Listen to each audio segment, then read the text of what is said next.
Welcome to another session of Mahitul Amraz, Pathology in Unani Medicine. ہم اس سے پہلے کے سیشنز میں علم العلامات کا ڈسکشن کیا ہے کہ علامتیں کیا ہوتی ہیں، ان کی تقسیم کس طرح کی گئی ہے اور مختلف مزاجوں کی علامتیں مختلف قسم سے کیسے سمجھی جاتی ہیں۔ اس میں ہم اس سیشن میں بات کریں گے کہ کچھ اور چیزیں ہیں، جیسے عام طور سے جو بیماریوں کی کنڈیشن ہے، پیتھولوجیکل کنڈیشنز ہیں، غیر طبی صورتحال جو ہوتی ہیں، ان کو ہم کیسے ان کا اندازہ لگا سکتے ہیں، اور کلاسیکل ڈائگنوسٹک میتھڈس کیا ہیں جن کے ذریعے سے ہم بیماریوں کو سمجھ سکتے ہیں۔ تو علامات امتلاء آپ آلریڈی جانتے ہیں کہ کسی چیز کا زیادہ ہو جانا، یہ دو قسم کا ہوتا ہے، امتلاء بحسب العویہ ہوتا ہے، امتلاء بحسب القوہ ہوتا ہے۔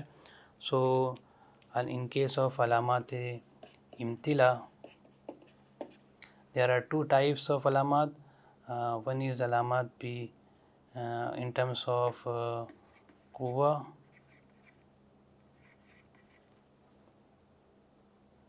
and علامات in terms of only اویہ.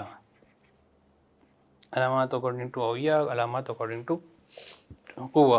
So we will see علامات بحسب الاویہ means those features which are just related to the excess quantity of any matter, and علامات بحسب القوہ means the quality is also deranged in terms of along with the quantity, both quality is also, here it is only quantity,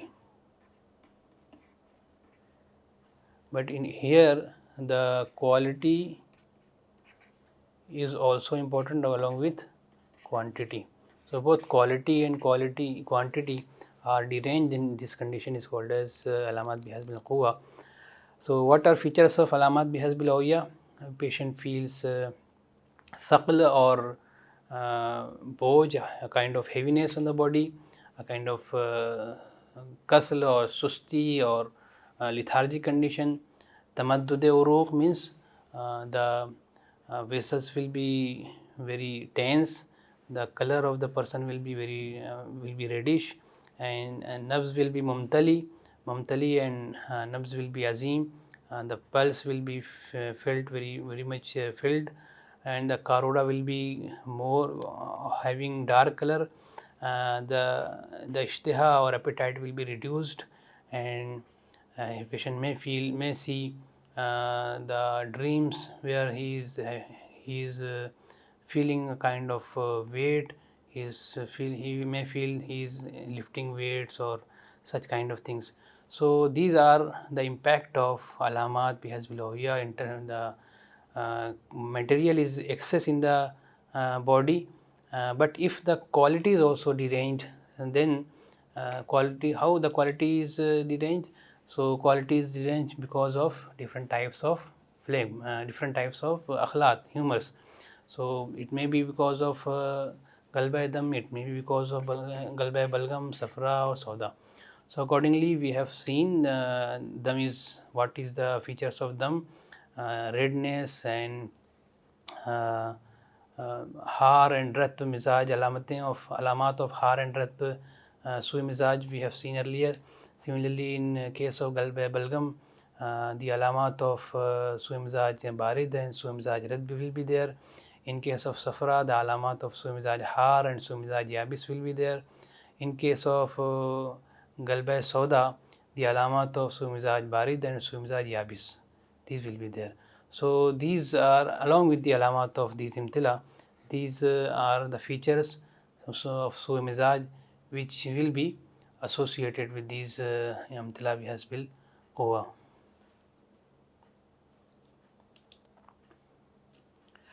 اس کے بعد جو اہم علامتیں ہیں، کچھ بیماریاں ہیں جن کے بارے میں ہمیں جاننا ہے کہ وہ کیسے مختلف قسم کے مختلف علامتوں سے ہم ان غیر طبی صورتحال کو کیسے اندازہ لگا سکتے ہیں. تو تفرق اتصال کی علامتیں کیا ہیں اور کیسے اس کو ہم پہچان سکتے ہیں؟ تو تفرق اتصال کی کچھ تو بہت ظاہری علامتیں ہوتی ہیں. ان کو آسانی سے سمجھا جا سکتا ہے، اور ہم ظاہری طور پر اگر ہڈی ٹوٹی ہوئی ہے تو اس میں کوئی بہت زیادہ غور و فکر کی ضرورت نہیں پڑتی ہے، لیکن کچھ کبھی کبھی تفرق اتصال باطنی ہوتا ہے. تفرق اتصال باطنی کی علامات کے لیے جو ہے وہ کچھ طریقے بتائے گئے ہیں کہ اس کا کیسے اندازہ کیا جائے. تو اس کی جو علامتیں ہیں، جیسے اس میں ایک مثال کے طور پر مختلف قسم کے درد مختلف قسم کے تفرق اتصال پر دلالت کرتے ہیں. تو اب یاد کیجئے اور ریمائنڈ کیجئے، ریکال کیجئے. ان علامتوں کو ہم علم الاسباب کے ذیل میں کئی جگہ بیان کر چکے ہیں کہ اگر وجہ ثاقب ہے تو اس کا مطلب یہ ہے کہ کوئی ری ہے جو اعضاء کی خلاؤں میں اور اعضاء کے طبقات میں گئی ہوئی ہے. وجہ ممدد ہے تو اعصاب اور نسوں کے اندر تفرق اتصال ہو رہا ہے، اور خلط اپنی کثرت سے وہ تفرق اتصال پیدا کر رہی ہے. کبھی کبھی ریح جو ہے وہ ریح الشوکہ کا ذریعہ بن جاتی ہے. تو یہ جو مختلف اسباب کے ذیل میں مختلف علامتیں بیان کی گئی ہیں، وہ اس کے ذریعے سے ہم اندازہ کر سکتے ہیں کہ کس قسم کا تفرق اس شخص کو لاحق ہوا ہوگا. اس لیے ہم نے علم اسباب پر بہت فوکس کیا ہے کہ وہ اس کے فیچرز اگر سمجھ میں آ گئے کہ کس وجہ سے کون سی علامت پیدا ہو رہی ہے، کون سی کنڈیشن ڈیولپ ہو رہی ہے، تو ہمیں ڈائگنوسس میں بہت ہیلپ مل جائے گی. علامات اورام ہوتے ہیں جس کے ذریعے سے ہم یہ سمجھتے ہیں کہ کس قسم کا ورم ہے، ہار ہے یا بارد ہے. اس کو ملمس سے اور حرارت اور برودت کے فیچر سے اندازہ لگا سکتے ہیں.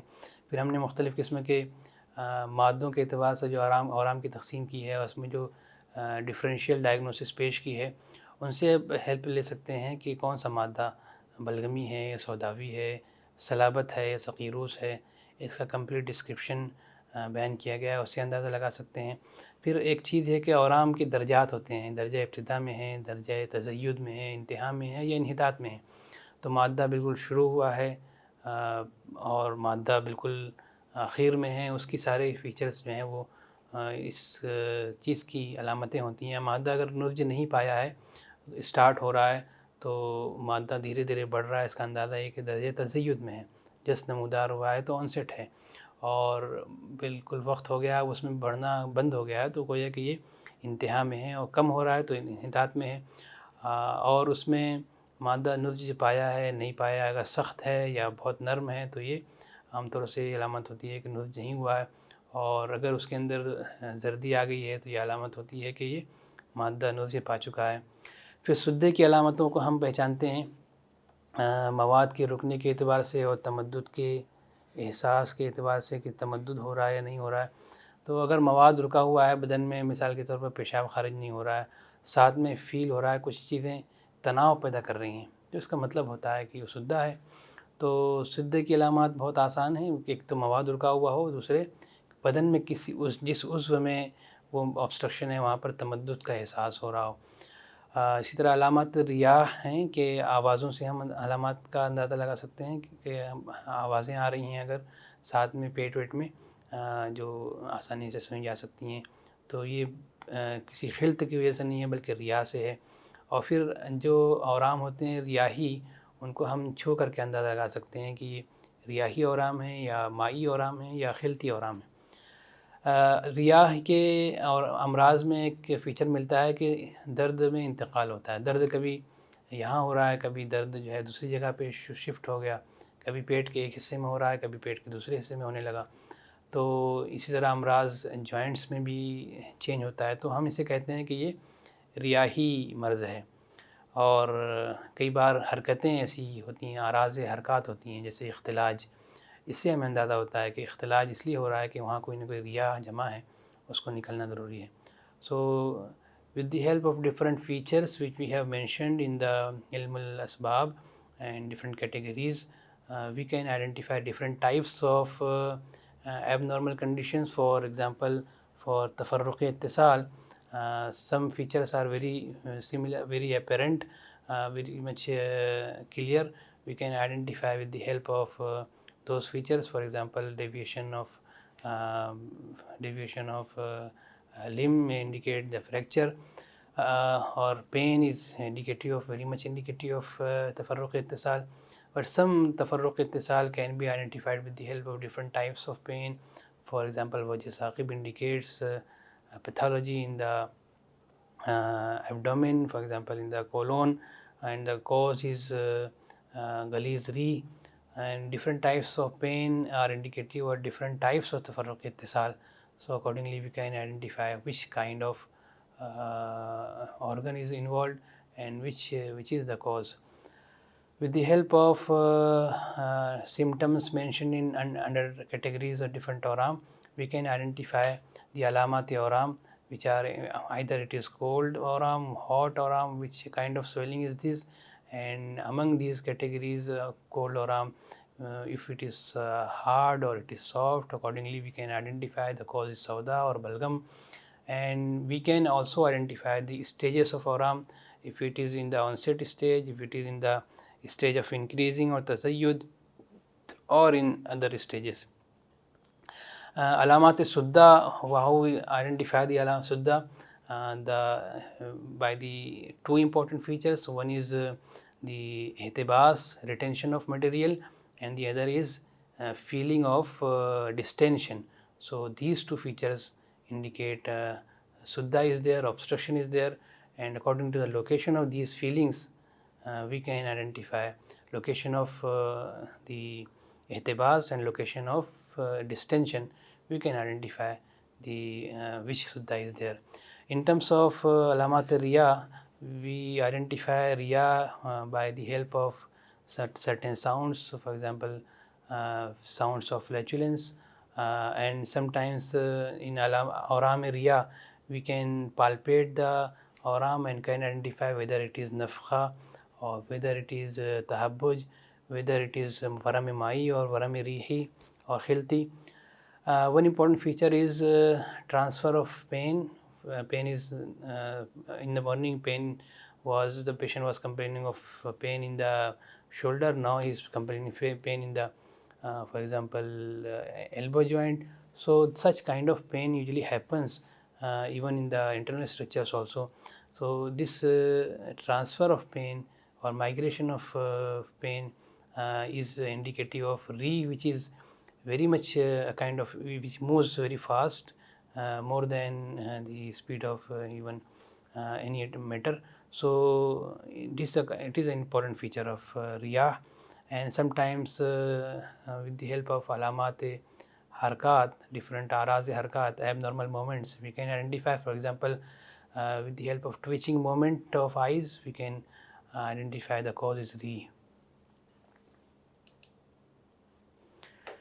These are certain important classical यूनानी diagnostic methods जहाँ हम अलामतों के ज़रिए से, उनके जनरल फीचर्स, स्पेसिफिक फ़ीचर के ज़रिए से तशख़ीस करते हैं अमराज़ की। वहीं कुछ और चीज़ें हैं जो अमराज़ की तशख़ीस में मुआविन होते हैं, जिनमें एक चीज़ है नब्ज़, जिसका डिटेल डिस्क्रिप्शन सर्दियात के इल्म में बयान किया जाता है।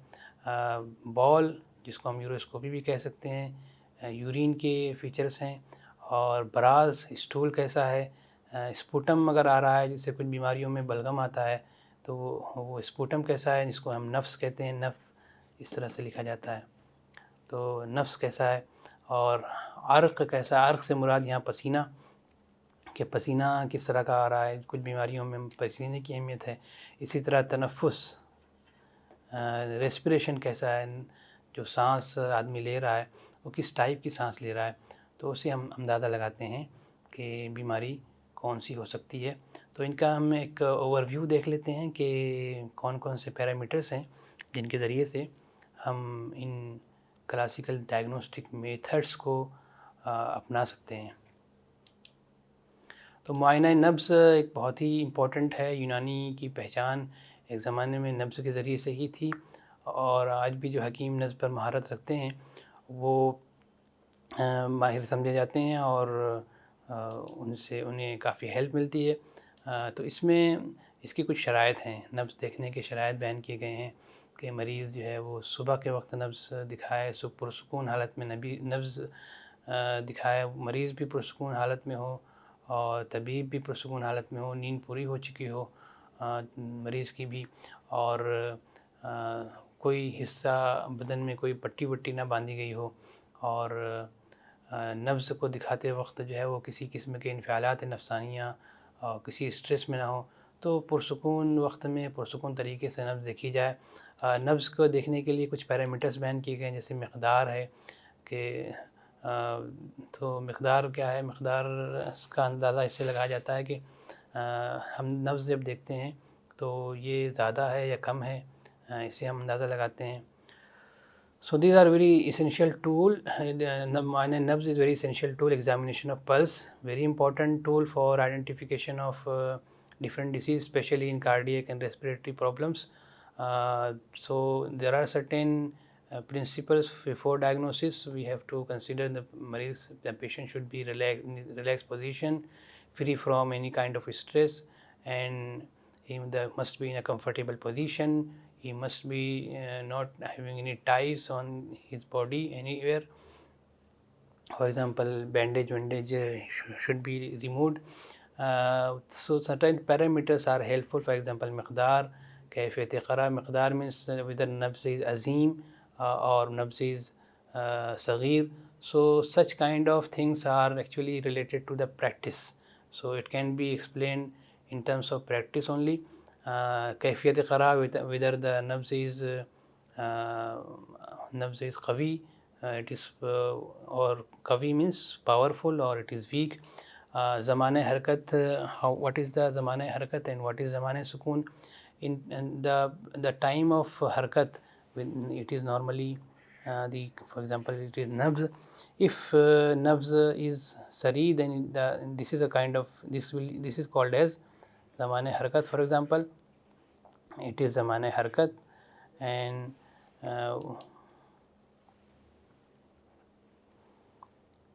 so this period is zamane harkat, the whole duration, and this duration is called as zamane sukoon. So we consider both, whether this pulsation is zamane harkat reduced, and for example we can also see that zamane harkat may be increased. Instead of this, zamane harkat may be elongated. So this is a kind of understanding. Similarly, zamane sukoon, whether zamane sukoon is the time period of sukoon is lesser than normal or more than normal. How is the qiyam ala, whether it is sulb or hard or it is soft. What is the khala wa mtala, nabz is feeling, we are feeling nabz is filled or it is somewhat empty, not filling up normally. What is the malmas, it is har or barid. What is there nabz is regular or irregular, and if it is regular or irregular, whether this regularity is constant or not. So these are one important feature is 10th feature is wazn, and it is also whether nabz is normal or abnormal. It is a kind of experiential learning, so that may be completed and addressed in practicals. Similarly, in terms of urine examination, we can see which kind of urine is there, what is the color, and these are different colors which are mentioned in any text, and what is density, whether it is ghaliz or raqiq, whether it is transparent or turbid, what is the type of rusub visible in the urine, and then urine should be complete in the complete morning urine sample is to be collected for better identification of different parameters. So there are certain important advices to the patient before collection of urine, before examination of urine. The urine before the collection of urine, the day before, the patient should not eat any things which can color the urine. Such drugs and such diet should be avoided. And similarly, the complete urine of morning sample must be collected, and the urine must be examined shortly after it is collected. It must be examined in the sunlight. Patient should not have indulged in any physical or sexual activities before the day of urine examination. So these are certain important شرائط of معائنہ or principles of examination of urine. So among these color, density, transparency, sediment is also important, and what is the quantity, whether it is low or more, what is the kind of smell. According to the smell, the urine can be having of indicative of different pathology. What is the kind of froth on the urine, and what is the location of froth, that is also important. Whether it is a larger froth or smaller froth, no froth. So accordingly different diseases are described. In terms of baraz or stool, we consider the quantity of stool. It indicates whether it is more or less. What is the consistency of stool? It is very dry or it is very loose, means it is formed completely or not. What is the color of stool? It indicates the darker color indicates hararat, and accordingly different diseases are affecting the color of stool. And one important thing is tanaffus, nafs and arq. These are three important things. Respiratory, what is the kind of respiration, what is the sputum, and what is the parameters of araq that particular patient is having. So in this way we can identify the different etiology. So this is a just overview of these important classical methods for identification of different diseases. There is a complete in detail discussion that may be referred in the classical text, and that may be helpful for understanding different diagnosis of different diseases. And many of things are actually related to the experiential learning, and after that experiential learning actually help us to diagnose the patient according to these parameters. So in terms of tanaffus, we see there are different about 14 to 15 types of different respirations. عظیم اور صغیر اور شدید اور شاہق، طویل، قصیر، ربی، سری اور بطی، متواتر، بارد، مختلف، مضاعف، منخری، منتن and ضیق. So there are discussions on all these things. You may refer these types in two books. One is Kitab Tibb Akbar, and the other book is Zakhira Khardam Shahi. So in these two books we can find this in Tibb Akbar in the chapters of respiratory diseases, and in Zakhira Khardam Shahi it is mentioned before the description of urine examination. So I am not going in the details. In terms of sputum, we can see the miqdar, kayfiyat waqt khuruj and kayfiyat khuruj. What is the quantity of sputum, what is the condition, kayfiyat of sputum, whether it is expectorating easily or not, at which time it is expectorated. So these are features with the help of which we can identify different diseases, especially in the respiratory problems.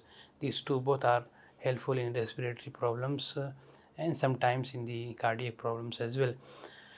In arq اور پسینہ، رنگ، مقدار، قوام، مقام پسینہ، and boo and hararat, all these are very essential. With the help of color, different we can correlate with the different humoral disorders. Miqdar is more, it indicates the imtila, and sometimes if it indicates the type of the quwwat of the body, and the qiwam indicates the different etiology. Similarly, if pasina is more at certain body organs and not observing at different certain other places, so it is a kind of pathology. It should be generalized normally. According to boo, if it is bebu or it is badbu, or it is having strong smell, without smell, or very perverted smell. So accordingly different diseases are diagnosed. And if the pasina or arq, which is the perspiration, sweat, is having feature of hararat, then it is a pathology. If it is cold sweat, then it is also a pathology. So it should be normal. So in this way we have concluded the entire discussion of alamat imtila and alamat ilmul alamat, so and classical methods of diagnosis, also an overview, and I hope this will be helpful in understanding the pathology and the approach of diagnosis for any particular disease with the help of classical यूनानी concepts. تو اس طریقے سے ہم نے طب یونانی میں جو امراض کی پیتھولوجی ہو سکتی ہیں، امراض کی ماہیت ہے، اس کا ڈیٹیل ڈسکشن کیا اور بنیادی باتوں کو بھی سمجھا، اور امراض کے اعتبار سے جو اسباب ہیں اس پر بھی بات کی، اس کی اقسام پر بات کی، اور کیا علامتیں ہیں اور کیا طریقے ہیں تشخیص کے، اس پر ہم نے بات کی ہے. امید ہے کہ اس سے یونانی طب کے اعتبار سے، یونانی طب کے حوالے سے تشخیص کرنے میں اور بیماریوں کو سمجھنے میں معاونت ملے گی، اور طب یونانی کے اعتبار سے جب تشخیص صحیح ہو جائے گی، اگر ڈائگنوسس صحیح ہو جائے گی، تو اس کی وجہ سے ہمارا جو ٹریٹمنٹ ہے وہ کریکٹ ہوگا، اور ٹریٹمنٹ جب کریکٹ ہوگا تو تبھی ہم صحیح سے پیشنٹ کو پراپر سروس دے پائیں گے. پرابلم یہ ہوتا ہے کہ ہم ڈائگنوسس ماڈرن اعتبار سے کرنا چاہتے ہیں اور ٹریٹمنٹ جو ہے وہ یونانی اعتبار سے کرنا چاہتے ہیں. اس پرابلم کو درست کرنے کی ضرورت ہے. اگر آپ ڈائگنوسس یونانی کی کریں گے تبھی یونانی کا ٹریٹمنٹ صحیح کر پائیں گے، اور یہ کورس آپ کے اس انڈرسٹینڈنگ کو چینج کرنے میں اور اس کو سمجھنے میں بہت ہیلپ فل ہوگا. Thank you.